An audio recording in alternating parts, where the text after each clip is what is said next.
on a longtemps cru que seuls les enfants logiques ou très mathématiques étaient intelligents. On sait aujourd'hui que dans le cerveau, il y a des formes multiples d'intelligence.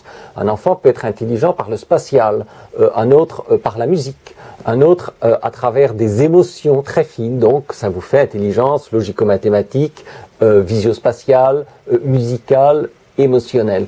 Donc l'intelligence, en fait, c'est la capacité d'adaptation du cerveau. Et des enfants différents peuvent, de façon très fine, s'adapter différemment.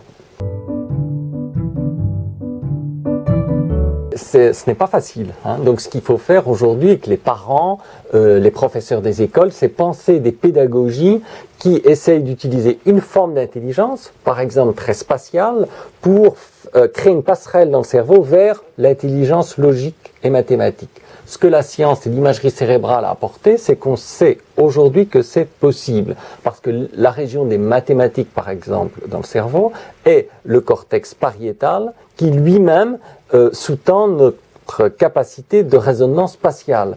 Donc on voit que dans le cerveau, la proximité, le voisinage de ces deux formes d'intelligence, très spatiale ou très mathématique, est concrète, biologique. Donc il y a un sens à créer une passerelle. Et par ailleurs, dans toutes les formes d'intelligence, de l'intelligence émotionnelle à l'intelligence logico-mathématique, en passant par l'intelligence plus visuelle ou musicale, on retrouve très souvent l'implication du cortex préfrontal, qui est cette partie avant de notre cerveau, qui en fait est un carrefour, une zone de convergence dans le cerveau, où les intelligences peuvent se combiner. Simplement, elles ne se combinent pas naturellement. Il faut y aider par l'éducation et la pédagogie. C'est un chef d'orchestre en quelque sorte dans notre cerveau, ce cortex préfrontal, qui a des neurones qui ont des axones très longs, donc qui peuvent donner des ordres inhibiteurs ou activateurs à l'ensemble du cerveau. Et cela, il faut donc l'exercer. Parfois, l'intelligence dominante de l'enfant est très utile, formidable pour faire un progrès en classe, par exemple. Mais quelquefois, cette même intelligence va le bloquer et créer des erreurs. Par exemple, le spatial peut aussi tromper l'enfant en mathématiques. Quelquefois, dans des expériences de nombres, on observe que les jeunes enfants confondent l'espace occupé par les objets et le nombre d'objets. Et quelquefois, vous avez le même nombre d'objets si deux espaces sont rapprochés ou écartés, ce qu'avait découvert Piaget. Donc nous, on a démontré que devenir intelligent pour l'enfant dans cette tâche-là, c'est être capable d'inhiber, de bloquer, au sens positif du terme, l'intelligence spatiale, parce qu'elle ne marche pas, pour activer l'intelligence mathématique qui est celle du comptage. Donc finalement, c'est formidable que les enfants aient plusieurs intelligences, mais ça crée aussi pour eux un travail mental très difficile, c'est qu'il faut sélectionner la bonne intelligence au bon moment.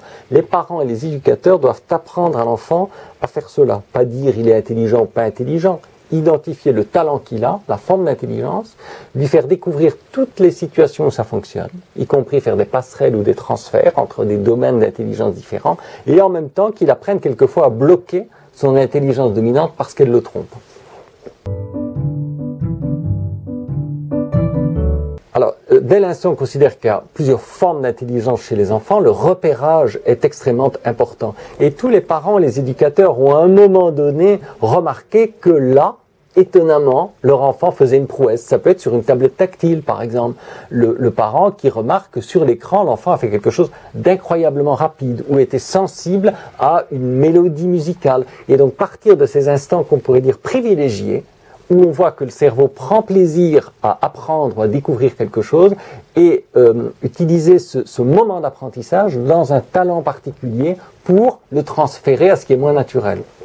Et c'est une façon de transformer, on va dire, l'intelligence créative d'un moment particulier en apprentissage plus laborieux qui doit se faire par ailleurs. Il faut éviter que les choses soient séparées. Pas d'un côté l'intelligence où on s'amuse, comme en faisant de la musique, en faisant du sport ou en ayant des émotions avec ses parents, avec ses amis, et de l'autre côté l'apprentissage logique et mathématique laborieux.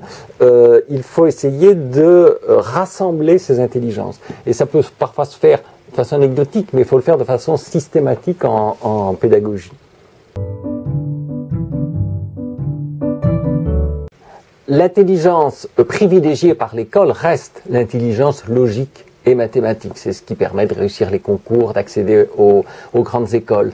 Mais on sait aujourd'hui qu'il y a d'autres formes d'intelligence, par exemple musicale ou spatiale, qui peuvent aider à faire des mathématiques ou à créer le bon déclic.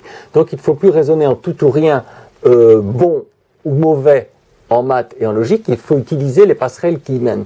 Pourquoi cela reste une intelligence importante? Parce que tous les progrès en technologie, en sciences et même dans le raisonnement moral en général correspondent quand même à de la logique et voire à une mathématisation. Mais ce n'est plus la seule forme d'intelligence. Ça reste un but partagé par tous, mais l'on peut aussi s'épanouir et s'adapter de façon musicale, émotionnelle ou spatiale.